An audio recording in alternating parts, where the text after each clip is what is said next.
இன்னைக்கு நம்ம பார்க்க போறது என்ன அப்படின்னா about to, going to and used to இதெல்லாம் எப்படி யூஸ் பண்றதுங்கறத பார்க்க போறோம். சோ ஃபர்ஸ்ட் வந்து used to எடுத்துக்குவோம். இந்த சென்டென்ஸை பார்த்தோம் அப்படின்னா so used to இதை எப்படி யூஸ் பண்றது used to. So I used to play cricket when I was in high class. She used to drink coffee every morning.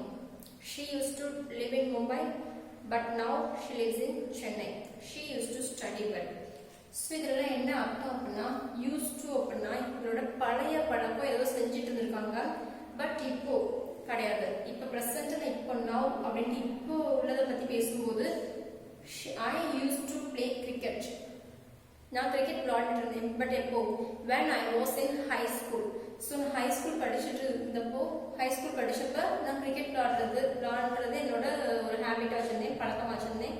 So நான் வந்து கிரிக்கெட் விளையாண்டுருந்தேன் பட் இப்போ வந்து நான் விளையாடுறது கிடையாது. புரியுதா? யூஸ் டு அப்படிங்கிறது இப்போ விளையாடுறது கிடையாது. ஓகே.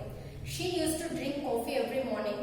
ஸோ இப்போ ஒவ்வொரு நாள் காலையிலையும் காஃபி குடிக்கிறதுங்கிறது அவளோட பழக்கமா இருந்தது. She use to drink coffee every morning but now இப்போ நான் இப்போ பேசிட்டு இருக்கேன் ப்ரெசென்ட்டா இப்போ அவ காஃபி குடிக்கிறது கிடையாது.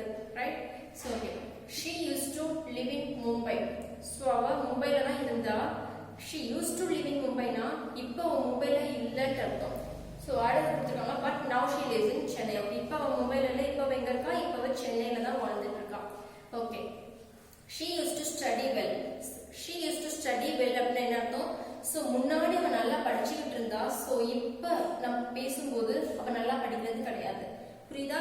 used to எதுக்கு யூஸ் பண்றாங்கன்னு பழைய இது இப்போ வந்து கிடையாது.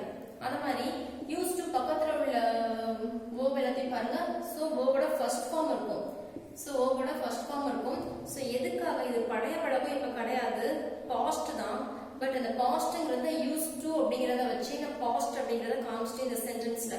சோ அந்த verb-ல நான் பாஸ்ட்ங்கிறது காமிக்க அவசியம் கிடையாது. சோ used to பக்கத்துல எனக்கு வர்றது verb-ஓட ஃபர்ஸ்ட் ஃபார்மா தான் இருக்கணும். ரைட்? இந்த பிரசன்ட் ஃபார்மா தான் இருக்கணும். சோ பிரசன்ட் டென்ஸ்க்கு யூஸ் பண்ற ஃபார்ம் தான் இருக்கணும். பாஸ்ட் டென்ஸ் அது இருக்க கூடாது. பிளேட் அந்த மாதிரி இருக்க கூடாது. சோ lived இந்த மாதிரி தான் யூஸ் பண்ணனும். சோ used to பக்கத்துல எனக்கு என்ன வருதுன்னா verb-ஓட ஃபர்ஸ்ட் ஃபார்ம் வருது. சோ used to எதுக்கு யூஸ் பண்றோம்னு புரிஞ்சிச்சு. சோ நெக்ஸ்ட் வந்து used அப்படிங்கிறது used to use அத மட்டும் யூஸ் பண்ணி d யூஸ் பண்ணாம used to அப்படினு இங்க யூஸ் பண்றாங்கன்னு பாப்போம்.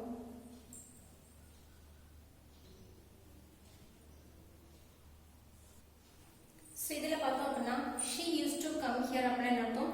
சோ முன்னாடி அவங்க வந்துகிட்டு இருந்தா but she used to come here அப்படினா முன்னாடி வந்திருந்தா பட் இப்போ நான் பேசும்போது அவ வர்றது கிடையாது. சோ இந்த எக்ஸாம்பிள் நம்ம ஏற்கனவே பார்த்ததுதான். சோ இங்க she did not used to come here. So இதுக்கு என்ன அர்த்தம்? சோ இங்க வர்றது கிடையாது இப்ப அப்படிங்கிறது she used to come here அப்படிங்கறத வச்சு நம்ம சொல்லுவோம். இப்போ நான் பேசும்போது அவ வர்றது கிடையாது, முன்னாடி வந்துகிட்டு இருந்தா அப்படின்ட்டு.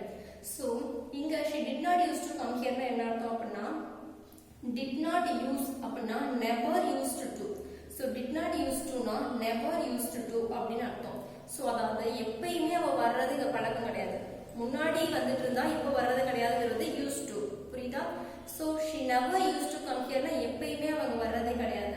சோ எப்பவுமே அவளோட பழக்கம் கிடையாது இங்க வர்றதுங்கிறது. அதுதான் இதோட அர்த்தம். புரியுதா? சோ never used to அப்படிங்கறது யூஸ் பண்ணலாம். சோ இது வந்து இப்ப used toங்கிறதுக்கான மீனிங் புரியுதா? never used to யூஸ் பண்ணலாம். அப்படி இல்லனா did not used to use பண்ணலாம். ரெண்டுமே சேம் மீனிங் தான். புரியுதா? never used to தான் did not used to அப்படிங்கறது யூஸ் பண்றாங்க. Okay. did not used to இங்க used அப்படினு நான் போடல. சோ இங்க எதுக்காகனா இந்த சென்டென்ஸ்ல did not அப்படிங்கறத வச்சு நான் பாஸ்ட் அப்படினு காமிச்சிட்டேன். ரைட்? சோ இந்த சென்டென்ஸ்ல திரும்பவும் used to அப்படினு இன்னொரு பாஸ்ட் காமிக்க அவசியம் கிடையாதுங்கிறதுக்காக தான் she did not used to come here. அங்கே நாம used to அப்படினு போட கூடாது. புரியுதா? இந்த ரெண்டுமே சேம் மீனிங் உள்ளது. இந்த ரெண்டு சென்டென்ஸும் இது ரெண்டுக்குள்ள டிஃபரன்ஸ் புரியுதா? சோ முன்னாடி பண்ணிட்டு இருந்தது இப்ப பண்ணலங்கறத she used to. she didn't used to அப்படினா she never used to அப்படினு அர்த்தம். எப்பவுமே கிடையாது, எப்பவுமே அவளோட வழக்கம் கிடையாது. இங்க வர்றதுங்கிறது முன்னாடி கிடையாது, இப்பயும் வர்றது கிடையாது. அந்த மாதிரியான ஒரு மீனிங். புரியுதா? சோ நெக்ஸ்ட் என்னங்கறத பார்ப்போம். சோ இப்போ நம்ம பார்த்தோம் used to க்கும் did not and never used to க்கும் என்ன டிஃபரன்ஸ் அப்படிங்கறத பார்த்தோம். சோ இங்க பார்த்தோம்னா I am not used to studying so much. So இதுல என்ன அர்த்தம்? used to முன்னாடி எனக்கு not. So I am not used to studying so much அப்படினா இது என்னோட பழக்கமே கிடையாது. So I am not feeling uncomfortable by doing this thing. So இந்த இதை நான் செய்யும்போது எனக்கு வந்து இது ஒரு பழக்கம் கிடையாது, எப்பயுமே நான் செய்கிறது கிடையாது, அதுதான் இந்த மீனிங். ஸோ எப்பயுமே வந்து நான் வந்து ரொம்ப அதிகமாக படிக்க மாட்டேன் அப்படிங்கிற meaning. So I am not used to studying so much. So next one வருவோம். I am used to working till late. So இது என்ன அர்த்தம்?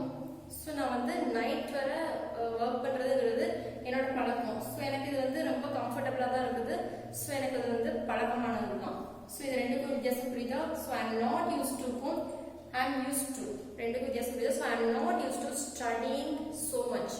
ஸோ என்னோட ஃபெமிலியராக கிடையாது. ஸோ என்னோட பழக்கமே கிடையாது, கம்ஃபர்டபுளாக நான் ஃபீல் பண்ண மாட்டேன் இதை பண்ணும்போது. So I am used to studying till late. Okay, studying அதாவது என்னோட வேர்போட பக்கத்தில் என்ன சேர்த்துருக்காங்கன்னா ஐஎன்ஜி ஃபார்ம் சேர்த்துருக்காங்க. ஸோ நான் ஃபெமிலியர் கிடையாது, இதில் நான் ஃபெமிலியர் தான், இந்த மாதிரி நான் அடிக்கடி பண்ணுவேன், கம்ஃபர்டபுளாக தான் ஃபீல் பண்ணுவேன் அப்படிங்கிறதுக்கு இந்த இது.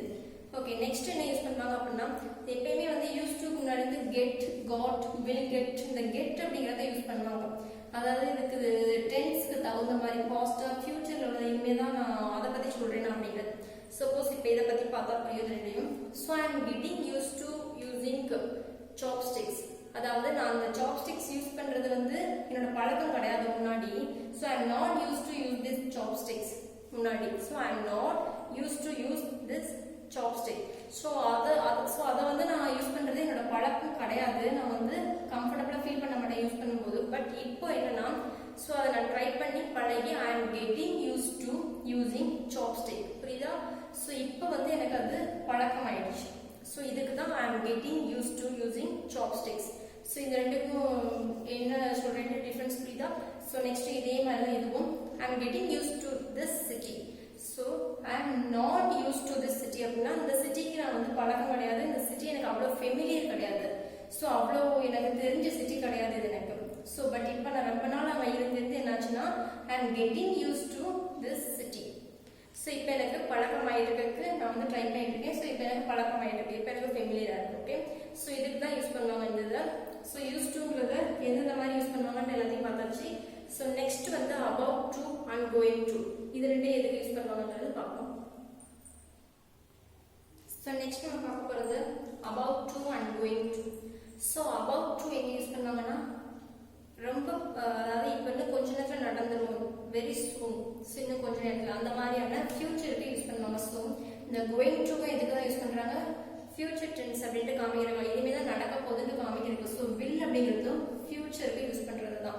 ஸோ இதெல்லாம் எல்லாமே சேம் மீனிங் தான். ஸோ கொஞ்சம் தான் டிஃபர் ஆகும். ஸோ அதை எங்கிறத பார்ப்போம். ஓகே, ஸோ அதோட டிஃப்ரென்ஸ் என்னங்கிறத பார்ப்போம் ஒவ்வொரு இதுலையும். I think he will win the match. So I think he will win the match அப்படின்னு சொல்கிறேன்.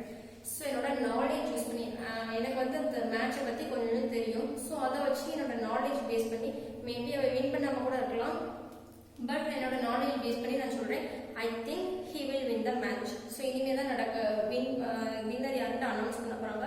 ஸோ அவன் பெர்ஃபார்ம் பண்ணிட்டு இருக்கிறத பொறுத்து என்னோட நாலேஜ் யூஸ் பண்ணி நான் வந்து சொல்கிறேன் so I think he will win the match அப்படின்ட்டு. ஸோ ஓகே, நெக்ஸ்ட் இதுலேயே வந்து இன்னொன்று கொடுத்துருக்காங்க, we are going to lose this match. So விளையாண்டுட்டு இருக்காங்க. ஸோ விளையாடுறத பார்த்தா அவ்வளோ நல்லா இருக்கிற மாதிரி தெரியல. ஸோ என்ன பேசிட்டு இருக்காங்கன்னா I think we are going to lose this match. So இதுவும் யூஸ் பண்ணலாம், இப்படியும் யூஸ் பண்ணலாம், ரெண்டுமே சேம் மீனிங் தான். இனிமே தான் நடக்க போகுது. ஸோ இதுலேயே எனக்கு தெரியாது எங்கே வின் பண்ணுவாங்க, யார் வின் பண்ணுவாங்கன்ட்டு. ஸோ இங்கே வந்து ப்ரெசென்ட்டாக இப்போ இருக்கிற சுச்சுவேஷனை பொறுத்து ஸோ இப்போலாம் இந்த சுச்சுவேஷனை பார்த்தா என்ன தெரியுது, எனக்கு மேட்ச்சில் ஜெயிக்கிற மாதிரி தெரியல, we are going to lose this match அப்படின்னு சொல்கிறாங்க. ஓகே, நெக்ஸ்ட்டு ஸோ இதுவும் I think he will win the matchும் புரிஞ்சிருக்கும். ஸோ இனிமேல் தான் நடக்க போகுது, ரெண்டுக்கும் அவ்வளோ டிஃப்ரென்ஸ் கிடையாது. ஸோ பார்த்துக்கோங்க. அடுத்து it's going to rain soon. So it's going to rain soon என்ன அர்த்தம்? ஸோ இப்போ வானத்தை பார்க்குறேன், கொஞ்சம் மழை பெய்கிற மாதிரி எனக்கு தோணுது. ஸோ நான் சொல்கிறேன் இதுவும் என்னோட அசம்ஷன், அதாவது இப்போ இருக்கிற ப்ரெசன்ட் சுச்சுவேஷனை பொறுத்து நான் என்ன சொல்கிறேன் it's going to rain soon அப்படின்னு சொல்கிறேன். ஸோ இதுவும் வந்து இனிமேல் நடக்க போகுது. ஸோ அதை வந்து நான் ஜஸ்ட் என்ன சொல்கிறேன்னா ஒரு அசம்ஷன் கொடுக்குறேன், அவ்வளோதான். இது என்னோட ப்ரிடிக்ஷன். ஸோ அந்த ப்ரிடிக்ஷனுக்கு நான் வந்து going to. So next going to எதுக்கு யூஸ் பண்ணுவாங்க அப்படின்னா ஏதாவது ஒரு நம்ம ஆல்ரெடி பிளான் பண்ணி வச்சிட்டோம். ஸோ பிளான் பண்ணி வச்சிட்டோம். ஸோ அதை வந்து ப்ராப்பராக அதை வந்து என்ன பண்ண போகிறோம், எக்ஸிக்யூட் பண்ண போகிறோம் ஃபியூச்சரில். ஸோ அந்த மாதிரியான இதுக்கு கோயிங் டு யூஸ் பண்ணுவாங்க. And going to start a new business. So new business start பண்ணனும்னு பிளான் தான் பண்ணி இப்ப ஸ்டார்ட் பண்ணனும்னு நான் வந்து ஃபிக்ஸ் பண்ணி வச்சிட்டேன். சோ அதுல கண்டிப்பா வந்து என்ன பண்ண போறேன் ஸ்டார்ட் பண்ண போறேன். So I am going to start a new business. புரியுதா ஃபியூச்சருக்கு எப்படி யூஸ் பண்றாங்கன்ற இந்த பிளான். சோ நான் ஏற்கனவே அது பிளான் பண்ணிட்டேன். சோ நெக்ஸ்ட் இப்போ நம்ம going to பார்த்துட்டோம். சோ இதான் இன்டென்ஷனா நம்ம ஏதாவது பண்ணும்போது I am going to tell him the truth. நான் போய் அவன்கிட்ட கண்டிப்பா போய் அந்த உண்மை எல்லாத்தையும் சொல்ல போறேன். சோ இந்த மாதிரி இடத்துக்கு going to யூஸ் பண்றாங்க. Okay so will going to எதுக்கு யூஸ் பண்றாங்க அப்படின்னு புரிஞ்சிருக்கும். சோ நெக்ஸ்ட் about to எதுக்கு யூஸ் பண்றாங்க பார்ப்போம். So I am about to call him. So என்ன அர்த்தம் சோ இப்போ இன்னும் கொஞ்ச நேரத்துல நான் வந்து அவனுக்கு கால் பண்ணிடுவேன். சோ இதுவும் இனிமே தான் நடக்க போகுது. So I am about to call him. So இன்னும் கொஞ்ச நேரத்துல நான் அவனுக்கு கால் பண்ணிடுவேன் அப்படின்ட்டு. சோ யாராவது கேட்டுட்டு இருக்காங்க நீங்க எங்க வந்துட்டு இருக்கீங்க வீட்டுக்கு வரக்கு எவ்வளவு நேரம் ஆகும் அப்படின்ட்டு. So I am about to reach. So இன்னும் கொஞ்ச நேரத்துல நான் ரீச் பண்ணிடுவேன் அப்படின்னு சொல்றோம் இல்லையா. சோ அதுக்கு I am about to reach அந்த இது யூஸ் பண்ணலாம். சோ நெக்ஸ்ட் am அப்படிங்கறத யூஸ் பண்ணணுமா. சோ I am யூஸ் பண்ணணுமா இல்லனா was யூஸ் பண்ண கூடாதுன்னா was யூஸ் பண்ணுவாங்க. சோ was எதுக்கு யூஸ் பண்ணுவாங்க I was about to ask you the same. So யாராவது உங்கள்ட்ட ஏதாவது கேக்குறாங்க சோ அதே क्वेश्चन வந்து நீங்களும் அவங்கள்ட்ட வந்து திரும்ப கேட்கணும் அப்படினு ரெடியா இருப்பீங்க கேட்கணும் அப்படினு. சோ அந்த நேரத்துல about to அப்படிங்கறது யூஸ் பண்ணலாம். சோ about to அதுக்கு யூஸ் பண்றாங்க. I was about to ask you the same. So அது நம்ம பார்த்தோம். அடுத்து I am about to clean the room. So I am about to clean the room னா எதுக்கு சொல்றாங்க அப்படினா சோ இன்னும் கொஞ்ச நேரத்துல ரூம்லாம் குப்பையா இருக்கு. சோ வந்து உங்கள்ட்ட யாராவது சொல்றாங்க ரூமை க்ளீன் பண்ணலையா அப்படின்ட்டு. I am about to clean the room னா இன்னும் கொஞ்ச நேரத்துல நான் க்ளீன் பண்ணிடுவேன். சோ இனிமே தான் நடக்க போகுது. பட் very soon இன்னும் கொஞ்ச நேரத்துல அப்படிங்கிற மீனிங் தான். புரியுதா. சோ இப்போ இதெல்லாம் கொஞ்சம் ஓரளவு புரிஞ்சிருக்கும். I think he will win the match அப்படிங்கிறதும் we are going to lose this match. So ரெண்டுமே வந்து சேம் தான். சோ கிட்டத்தட்ட ஒரே தான். he is going to it's going to rain soon. So இதுவும் வந்து நம்ம எதுக்கு யூஸ் பண்றோம் ஒரு prediction. எல்லாமே வந்து prediction பாத்தீங்கன்னா தெரியும். இதுவும் ஒரு prediction. சோ இதுவும் ஒரு prediction. இதுவுமே prediction தான். சோ predictionக்கு யூஸ் பண்றோம். சோ நெக்ஸ்ட் going to எதுக்கு யூஸ் பண்றோம் I am going to start a new business. I am going to tell him the truth. ஒரு இன்டென்ஷன் நம்மளுக்கு வந்து இந்த அவன்கிட்ட போய் சொல்லணுங்கிற ஒரு இன்டென்ஷன். ஓகே அந்த ஒரு இதுக்கு going to யூஸ் பண்றோம். Next I am going to start a new business. So already plan பண்ணியாச்சு. பிளான் பண்ண மாதிரி நடக்கிறதுக்கு I am going to start a new business. So நான் பிளான் பண்ண மாதிரி நான் வந்து எனக்கு வந்து என்ன பண்ண போறேன் ஒரு நியூ business வந்து ஸ்டார்ட் பண்ண போறேன். Okay I am about to call him. கொஞ்ச நேரத்துல அவனுக்கு கால் பண்ணிடுவேன். I am about to clean the room. இன்னும் கொஞ்ச நேரத்துல க்ளீன் பண்ணிடுவேன். So I was about to ask you the same. யாராவது ஒரு क्वेश्चन கேக்குறாங்க அதே தான் நீங்களும் கேட்கணும்னு நினைச்சிருப்பீங்க. பட் நீங்க கேக்குறதுக்கு முன்னாடி டக்குன்னு அவங்க கேட்டாங்க. அந்த நேரத்துல I was about to ask you the same. அதே தான் உன்கிட்ட நான் கேட்கணும்னு இருந்தேன். அடுத்து இதுலயே வந்து I am about to call himக்கு I was about to call him அப்படின்னா என்னதுன்னா I was about to call you. யாரோ உங்களுக்கு கால் பண்றாங்க. சோ அவங்கள்ட்ட I was about to call you அப்படின்னா சோ உனக்கு கால் பண்ணணும்ன்றது அதுக்கு முன்னாடி டக்குன்னு நீ வந்து கால் பண்ணிட்ட. சோ அந்த மீனிங் தான்.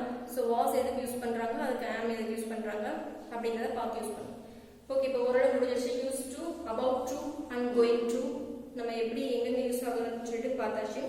சோ நெக்ஸ்ட் இருக்கிறத அடுத்து பார்ப்போம். Thank you.